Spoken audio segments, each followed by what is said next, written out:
and today I'm going to talk to you about 5 things being physically fit has taught me. There's a beauty in being able to constantly challenge yourself. There's instant gratification after every workout because I know that I'm bettering myself and I'm doing what's best for my body. There's rejoicing at the sight of a new muscle or a loss of a pound. There's happiness on cheat day. There's people that can encourage you to do better, to do more. There's times when you believe so hard that you can do something that you nail it on the first try. To some, exercise is a bore. Some it's a chore, but to me it's so much more. On the flip side, getting into shape is one of the hardest things a person can do in their entire lifetimes. It requires time and continuous effort. A bad day here and there is inevitable.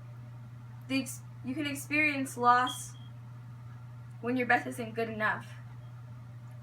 There's tender muscles that often miss out on making it to full recovery before your next practice.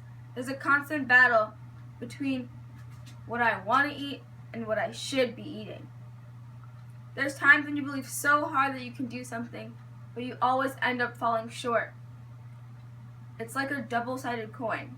There's good things and bad things, but all in all, it makes me a better person. Exercise can bring out the best and worst in you. It's not physically beneficial, but also mentally beneficial. It has been instrumental in the development of my thinking and how I perceive the world. I strongly believe that the lessons I've learned from spending 12 hours a week in a gym can be applied to not only mine, but your life. Picture this: a chubby 9-year-old girl filled in a school with what my grandma would call skinny minis. With Southern and Caribbean roots, my daily meals in my younger days didn't consist of kale and raisin bran. It was traditional hearty meals that were high in carbohydrates and trans fat. However, it was quite tasty. I often questioned my diet as a kid, but never dared to take a hunger strike because that would not fly in my family. Nonetheless, I accepted my diet, but was determined to make a change. I clearly remember wanting to shed not only a couple of pounds, but my grandma's affectionate nickname, Chunky Monkey. From what I remember from the following summer, all I have is memories of me running like a wild animal on every field in town. I was doing soccer, softball, taking intensive taekwondo that I would continue into middle school, and a crazy Russian swim teacher that threw me into 10 feet water and said, "Swim!" I even did basketball. Mind you, I was probably like 4 feet at the time.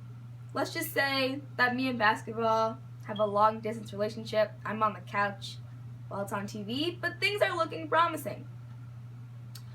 After that summer of doing all the sports under the sun, I chose to stick only with taekwondo, but did take up dance and gymnastics.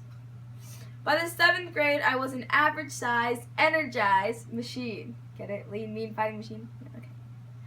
I made the switch up from plantains to bananas, and Chunky Monkey was no more. I loved my extracurriculars as a kid. I loved them so much that I made them a priority. That was the first thing that I learned that getting physically fit, from being physically fit.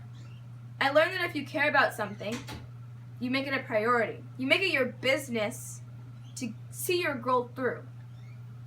For example, Forbes magazine stated that only 8% of people accomplish their New Year's resolutions. And you know why? Because they don't prioritize. Just because you care doesn't mean that you don't have to prepare. My man Benjamin Franklin said the latter in the best way possible. If you fail to plan, you're planning to fail. The second thing that being physically fit taught to me and made me was a subscriber of positive thinking. Barbara Fredrickson, a positive psychology researcher, of the University of North Carolina, as a woman who is highly referenced from her work and study. She concluded that positive thinking broadens your sense of possibilities and opens your mind. This finding to me is astoundingly accurate. In my own experience, a simple affirmation such as, "I can do this," makes me believe that I can. As a high schooler, to combat fears or anxiety that I have, I smash them with positive thinking. It's a valuable skill that can make a world's difference on how you interact with others and how you act. The third thing I learned from physical fitness is that it altered my relationship with failure. I can happily say that I'm no longer a prisoner of my uber high expectations. For example, I've been lucky enough to not have struggled in school and can achieve above average grades. However, as an athlete, I've missed tons of dance steps, butchered a million katas, and ate mat so much it tastes like home. I no longer cringe when I mess up because I've learned to accept that a failure is a way to grow. I often immediately seek ways to do better from that point of failure. I also have realized that a failure to me may not be the same to someone else. And so the failures that I've experienced in my life have helped me appreciate my successes as an athlete. I'm no longer afraid to fail because I'm no longer afraid to do the work that it takes to reach my goals. The fourth thing that getting fit has taught me is persistence. You can't get ripped overnight, and trust me, I have tried. But working yourself to exhaustion for one day isn't enough to get results. Working yourself to exhaustion for 4 days is going to get you what you want. 5 years of gymnastics and some dance training has earned me a new nickname from my grandma. It's Thunder Thighs.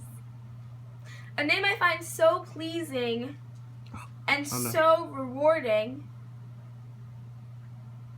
because it's not only a reflection of how I look, but also of all the work I've done.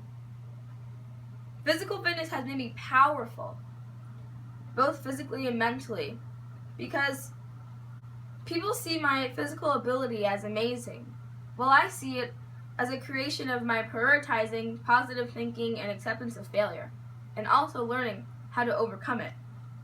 The fifth and final thing that getting physically fit has taught me is that winning isn't everything. I have a lot of trophies, but they don't mean anything to me, really. They're just a reflection of all the hard work that I've done. A medal and a trophy to me is just recognition. Nobody gives you a medal for waking up at 5 a.m. to run. Nobody gives you a medal for doing extra conditioning. The most important thing to me is that I try. Each time I step on a mat or take to a field or even jump into a body of water, I try to give it all I got. I try to do what I gotta do to get what I want. And I think that's important because for the sake of progress, you have to focus on always bettering yourself, always pushing yourself to the limit and taking things to the next level. And with that, I'll leave you with this. It's time for you to get fit.